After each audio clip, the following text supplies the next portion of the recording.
Hello, everyone, and welcome to the podcast Conversations on Data with me, your host, Havish Madhvapati. Today, we have with us Ishita Anand Medhekar, who is the CHRO for the India and the international business at Metropolis Healthcare. With over 2 decades of domain expertise in human resources and organization development, Ishita has been in leadership positions across multiple industries like energy, telecom, consulting, and healthcare. Not only has she proved her capabilities in strategy as well as system design and operations, but also successfully managed the HR function across diverse businesses in varying life stages. Ishita is a specialist in areas like performance and reward management, compensation and benefits management, organization design, and large scale transformation management, business restructuring, and change management. Currently, she heads the HR function at Metropolis Healthcare. And with the primary goal of translating business objectives to people plans, Ishita manages a manpower of over 4,000 employees. She uses her expertise across staffing, assimilation, performance management, development, and engagement to drive business results. I'm super excited to have her with us today for the podcast.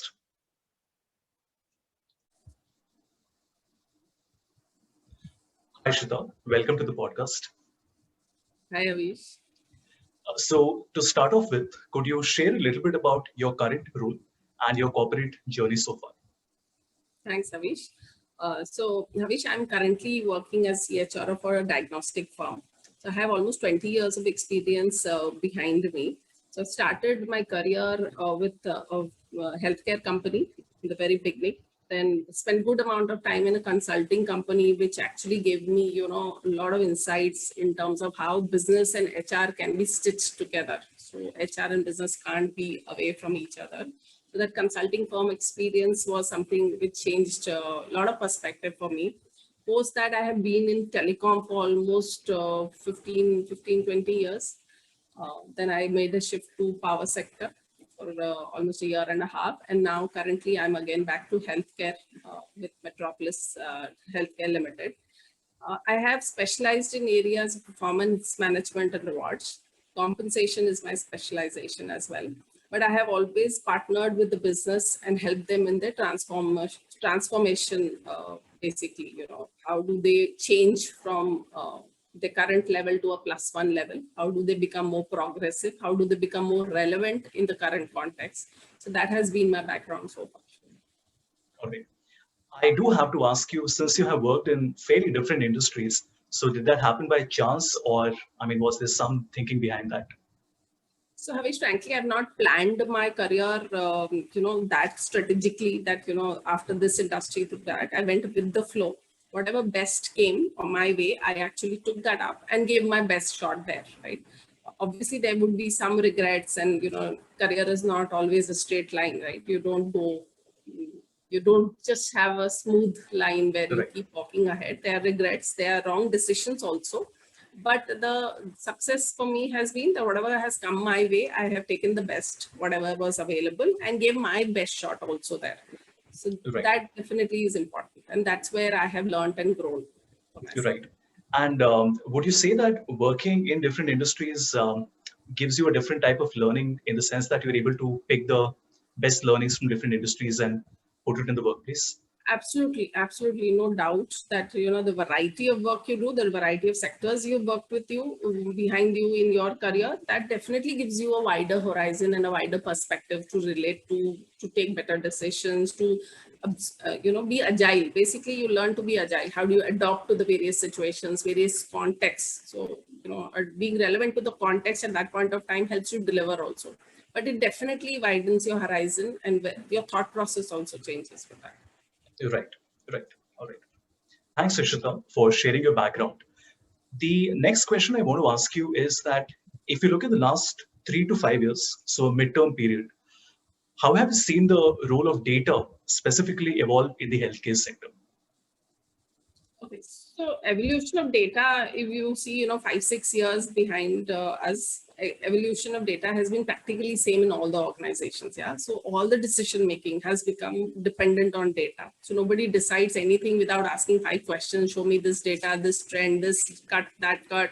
So those things are definitely there, and it's similar in healthcare. So there's nothing different. So the financial data, the customer data, consumer behavior data, manpower trends data, attrition analysis data. These are very typical common things which any industry, any sector will see before taking any decisions. But healthcare specifically, has started using data in much more deeper meaning. And especially in diagnostic, like the way I say that, when you see a typical diagnostic report, it has lots of values. It has a lot of trends which are there, which talk about your inner health, how it is. Those trends, that data, that analysis definitely is much more deeper, much more meaningful, not only for the customer or the patient who walks in, even to the decision maker, the clinician who has to decide the next step, next action, which has to be taken on the patient, right? So the criticality of the correctness of the data, the predictability of the data, and the understanding of the data is having a different meaning in healthcare altogether, and diagnostic per se very, very, very different. So that's where the real change is. Right. And the emergence of healthcare startups, I'm sure a lot of them are in the periphery of what you do. I'm sure that would have also accelerated how, let's say, diagnostic labs have started to understand the importance and accelerate the speed with which they're adopting it. Correct? Absolutely, absolutely. So, if you see few years behind, everything was manually done, everything was manually kept. So in case you have to give any history of a patient in terms of how his health is improving or deteriorating, everything was manually, done. Now with a lot of AI, ML tools which are coming up, it's become more easier to give those past trends and data to the consumer as a value add besides a normal report. So where are we adding value to the consumer, to the patient? Comes only with the help of these data analytics, which is far different from what a regular or a small time path lab would do. Next door path lab and a diagnostic firm like us, where's the value addition? Where's the difference? The difference comes here, where we are giving them much more than what is required. We are facilitating the clinician to take the right course of action for the patient to get cured. Right. So data actually has become very critical in our case. Got it. Also, in terms of who are the people in the organization who are spearheading this? Like, I work with a few other industries where, maybe they have a center of excellence, or maybe they have a specialized team that supports everybody else. So how does that happen in diagnostic labs? I mean, are you empowering everybody, or are there specialized people who are working with it? So for sure, we do have a specialized team which helps us improve the efficiency in terms of throwing up data, right? So they are specialists in data management. They do the report churning, and there are some standard reports and all which have to be published. But the real brain behind what is the requirement and what will help us making the decision, obviously that empowerment is given to the functional heads. How do they make themselves more effective and faster? The requirement comes from the business. The requirement comes from the functional heads. But obviously there is a center of excellence who helps us automate things so that we don't have to dig the well every day and take the water. It is readily made available to us over a period of time. But how do we evolve? There's a process when you have the overload of data also sometimes, causes a lot of confusion. So there could be, you need to sunset few reports, and you need to start having newer reports to make you more relevant and quicker and faster in taking decision making. So it's a balancing thing. The accountability is with both the stakeholders, the COE who is specializing in analytics, and plus the functional heads. That's how it is. In fact, I agree very much with the last point that you said, that the rapidity with which data is being aggregated, the rapidity is not matched by the pace at which people can consume it, right? And what people don't realize is that simply collecting more data is not going to make you a better business, right? It's just going to lie somewhere in your systems. And what happens is the more layers you keep on putting on it, the more convoluted it becomes. So it's actually inverse in the sense that, you don't know what to do with it. And I'm sure, you would have... The real trigger is when you actually sunset few things, that this is not more relevant. Now we don't need it. Let's work on more things which are more relevant to taking the decision. Overload of data definitely confuses everybody. Right. Absolutely. What would the senior leadership, be investing in data? Like, I get a question asked by BSCHOOL students all the time that, we are going to start a career in our mid-20s, and what will happen to this industry 5, 10 years down the line? Because for us, we have been in the industry for a while, and we are fairly mature in terms of understanding what we want to do, and more importantly, what we do not want to do. So Correct. for BSCHOOL students who are probably exploring the possibility of joining the industry or the sector, could you just share a glimpse of how do you think the industry will look 5, 10 years from now? See, obviously, 5, 10 years back, people will be lesser dependent on people to give them information and data. A lot of machine learning will come into place, which will, Okay. help. But ultimately, feeding of data, capturing of data is human dependent, right? So that there, a lot of work actually in India, a lot of work has to happen in the correctness of the data which is getting captured, the hygiene of the data which is getting captured. Then Right. only machine throws the data. Otherwise, it will throw all garbage, right? So there, a lot of work is required still to happen, upskilling of talent, because mostly if you have to capture consumer data or financial data, these are most of the frontline guys who are actually feeding in that data. So that correctness of the data, the hygiene of the data actually can be a big game changer in the future. While Right. obviously these social media tools which do these AI kind of, predictive analysis, and they throw a lot of things, in terms of consumer behavior. If I'm clicking on certain purchase options in Amazon, how it reflects on Facebook, there's a lot Right. of machine work happening there, but obviously human intervention is required. It's just not Of that only course. machines will run on their own. So I Right. see a lot of scope in this domain, because consumer behaviors are changing. Consumer behaviors are becoming more complex. It's not that easy and that simple. If you see our grandfathers and grandparents, they were much more simpler in their demands and much more Right. simpler in their ask from companies or organizations. Our Right. parents would walk into the bank and ask only few details from the bank, but we need a lot of details from the bank. And Right. maybe the next generation is far more curious to know more and more. So the need and hunger for data and analytics will not reduce. In fact, it will increase more. The efforts to maintain the data will be more, but the analysis and the outcomes and all will be easier. But the Right. real need will be to read and analyze and get actions out of that data. Right. So there's one piece of thing, you collect data, you throw data, and you leave it. But how do Right. you take actions on the data? How do you read that data? How do you draw inferences and observations from the data? How correct that is, that depends on human beings, right? So people who Right. are specialists in data definitely will be required to read Right. and make sense of the data. Right. And Excel churning, doing cuts, pivots, and all that, any junior guy can also do and Right. share it with you. But Right. the real data analytics person is the one who is able to help us take the right decision. There, the game is still there. We still have a long way to conquer this, and we Absolutely. definitely need specialists who love eating, breathing, sleeping data. Right. Right. In fact, an analogy I would share with you. I do a lot of work in financial planning analysis, and when students ask me, Havish, what do you think will happen in the next 5 years? Rather than answering that, I tell them that even after working on Excel for 15 years, if you had asked me 3 years back where we would be today, I would not have known. Now when we look back and say that, okay, in 2018, things were so much worse than what they are today, I can't even attempt to know what will happen in the next 3 years, and that's where I think the job of the senior leadership is super important, because it's not predictable, right? You Yeah, can't take the actions in a 1 year or a 2 year time span. I mean, I absolutely. remember reading that business leaders don't plan in a 1 or 2 year time span. For them, it's a 10-year vision, right? Yeah. You have to think of things which haven't even emerged, right? And I think that's the key here. As a follow-up question, I noticed that when you mention data, again and again, people, comes in. So it's not just about technology and software. So Absolutely. how do you handle upskilling, at different levels across the organization?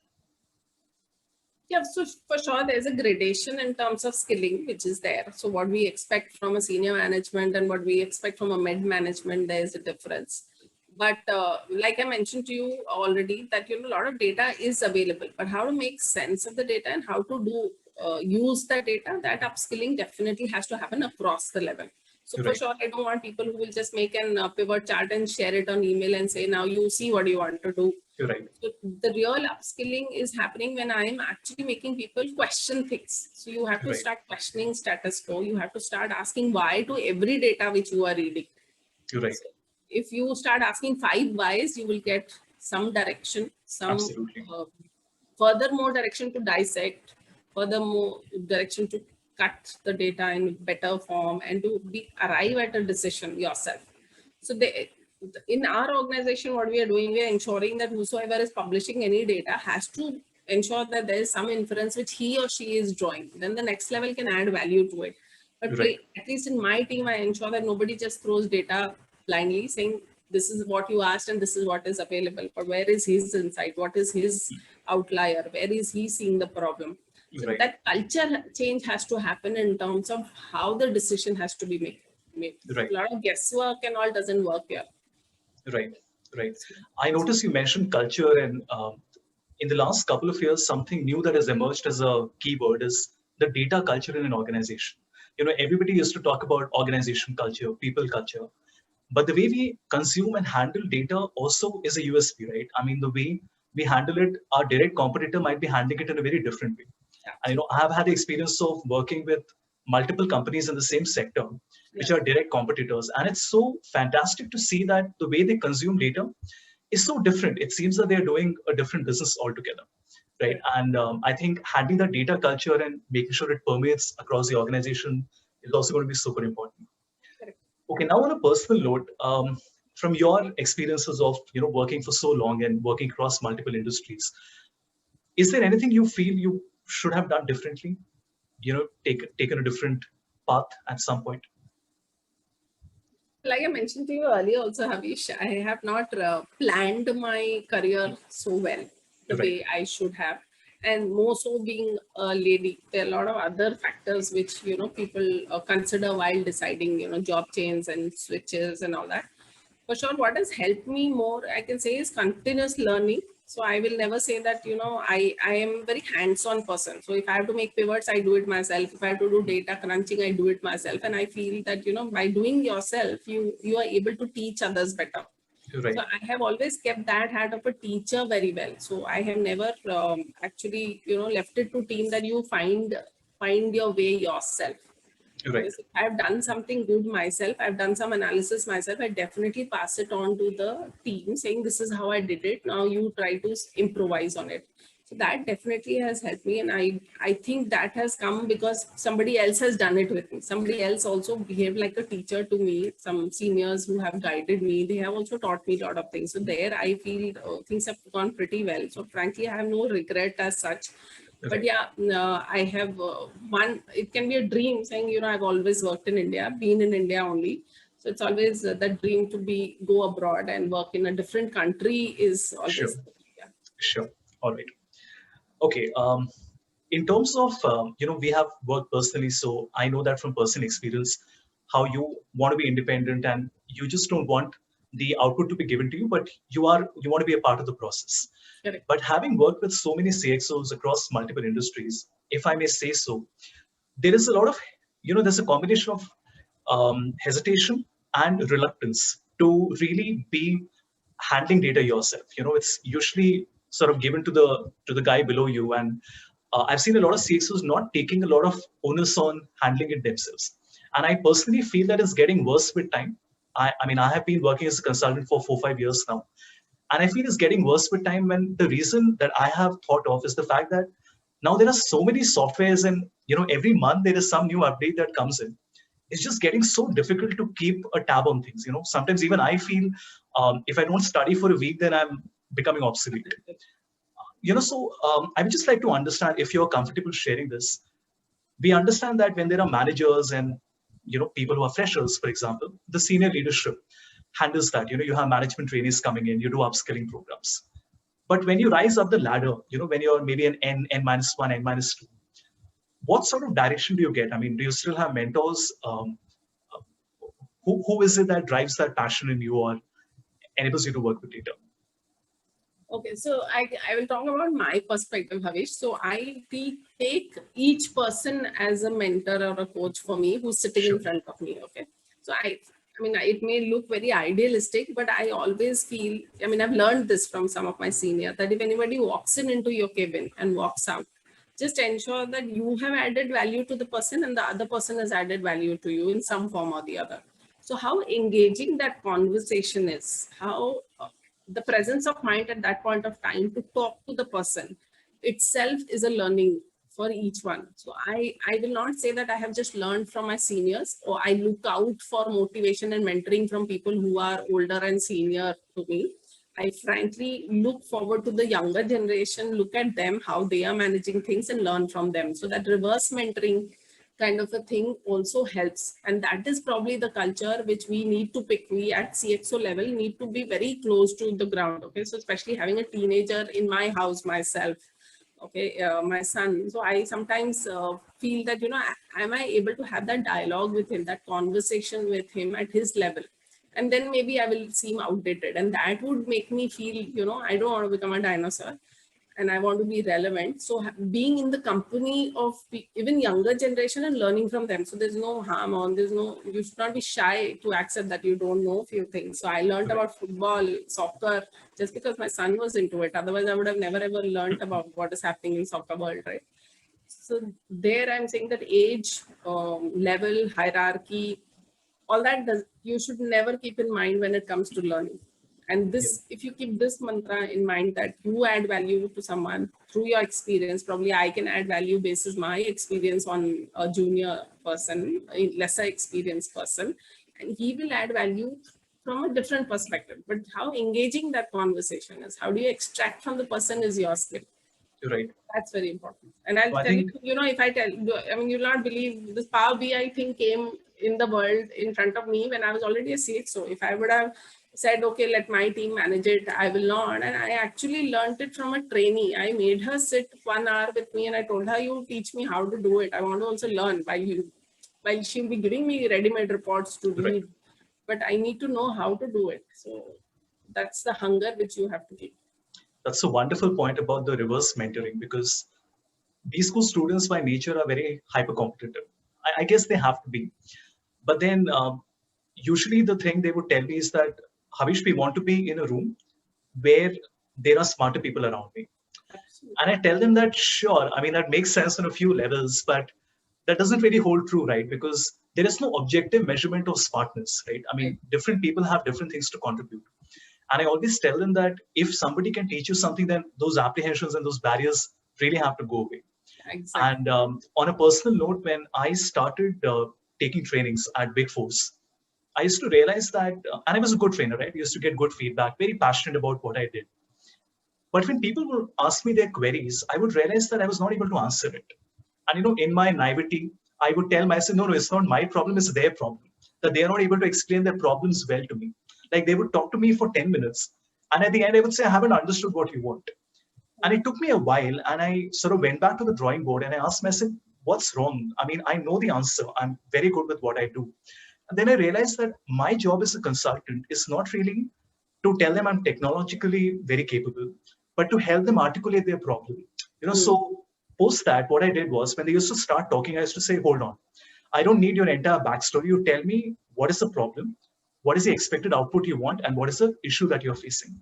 And believe you me, that 15-minute conversation would get reduced to 2 minutes and I would be able to answer that. Right. So the first step that I took was to accept the fact that I'm not doing a good job.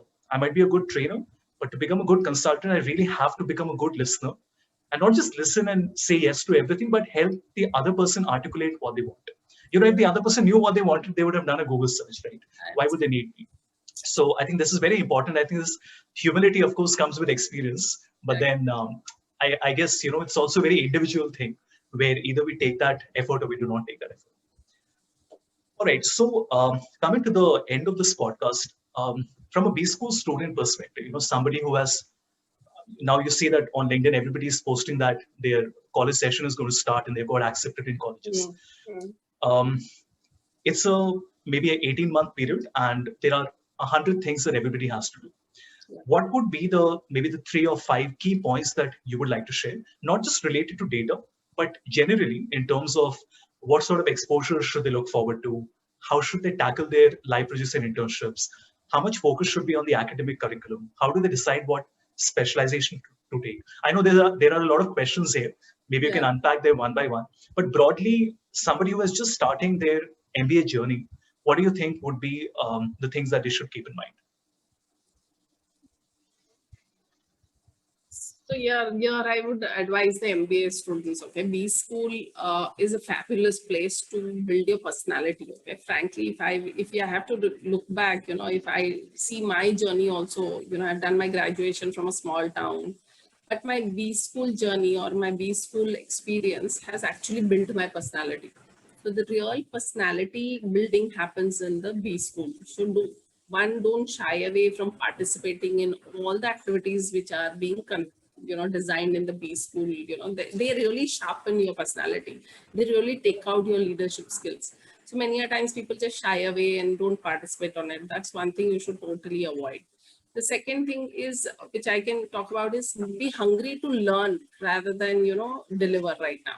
So initially learning should be the hunger, where not what I will deliver should not be the hunger. The output will follow, right? So these are two things which, as a principle in the B school, I have always followed. That whether, and the same principle, whether I'm learning from others or not, what is the value addition I'm having, what have I, and reflect on it. Right? But when it comes to moving out of the B school is the real challenge. There, that a lot of competitiveness comes into the picture. When people see that, oh, that guy is getting placed in some X organization, I am left behind, or the placement actually becomes a very tricky situation where, any job coming your way, you pick up, or it is just the package which makes you decide what you pick up. So there are a lot of things which pollute your mind while taking decisions. But what like you mentioned, passion is the key. What you love doing, what is your priority, please stick to that. Don't get diverted with what's happening in your peer community or what others are saying. So there, the real success will be, you will be happy with your decision if it is aligned to your passion. And right. Once you jump onto the board, obviously things will open up for you. You will learn newer things. And each and every organization, when they pick up B school graduates, they definitely want to invest in you. They don't pick up just for a tick mark activity saying, okay, we want to go to campuses and pick people. So as an HR, I know this complete fraternity. If they go to a B school, they really want to, invest in you, take you forward in the career in terms of, your progression in a professional life, right? So always have that trust that each organization I move into will add value. I will build something for them. I will add value to them. They will add value to me, and then I will move on. So the rush, which, typically young youth now has, hopping here, there, jumping and all, definitely that doesn't add too much of value, I feel. At the end of the day, after 10 years, you will see you have, even after hopping 5 jobs, you've reached the same place, which a person continuously staying in one company for 10 years would have reached the same place. So end of the day, the race, the end post remains more or less similar for any two people from the same base, B school, from the same background. So don't rush into things is what my advice is to people. Right. On a personal note, I did my MBA. I'm from the 2009 batch from a mid-tier institute. But I took the opportunity I had. I did very well. I was a gold medalist. And after spending 12 years in the industry, I have realized that, after spending a dozen years, things change, right? People who had a jump start, they just plateaued after a while for whatever number of factors, right? And then there were certain people who probably had a very slow start, were still figuring out what they want to do, and now they're doing extremely well. And I'm not just looking at the money that they're earning as a factor of success, but there are many other factors, right? Are you in the industry that you want? Do you get up on a Monday morning happy about what you're doing, right? Exactly. So collectively, I have realized that over a period of time, it settles down. So there's too much focus being paid on that one job, and I understand first impressions are important. The first job is important, but then money can't really be the driving criteria. Right. So frankly, even my experience, if you see, I have taken a back seat, not really back seat, but I have slowed down my pace because of family priorities and all. But end of the tenure, if after 20 years you see me and 20 years somebody else, I am equally well placed as anybody else who was really a fast tracker, hopping jobs. So my stability was far more than the other person. But I have never, today if I reflect back, I don't see I regret anything I've done there. Yeah. So that's what my advice to all people in this generation, this youth. Be school, no be school, is don't rush into things. Right. Go slow, and things, life will unfold the way it has to be. Absolutely. Could not agree to that more. Thank you so much, Ishita. It was a pleasure having you. And I'm sure that everybody would benefit and probably re-listen to the podcast a couple of times. I hope. In retrospect, everything seems so simple. And I think I have realized after working with CXOs that simplicity is so important. That flash and that bang and making those impressive slides, it can't compensate for the actual content that you have, right? And a lot of people always tell me the one thing you should focus on is the 3 key ideas. If you're not able to present your 3 key ideas in 2 minutes, that means you don't know what you're talking about. Exactly. You can go on ranting for 5 hours, but then we unnecessarily make it complex for ourselves. There's no big mantra or something simple. Just be simple, be natural to yourself. That's important. The worst part is when we try to replicate, we want to be somebody who we are not. Right. That's when you will fail. It's not that you will fail just as is. But sometimes we try to pretend who we are not. And we want to be like someone else. You'll fall flat because no two people are the same. No two people life is the same. Even siblings are never the same. Right. Excellent. Thank you so much, Ishita, once again. Thank you.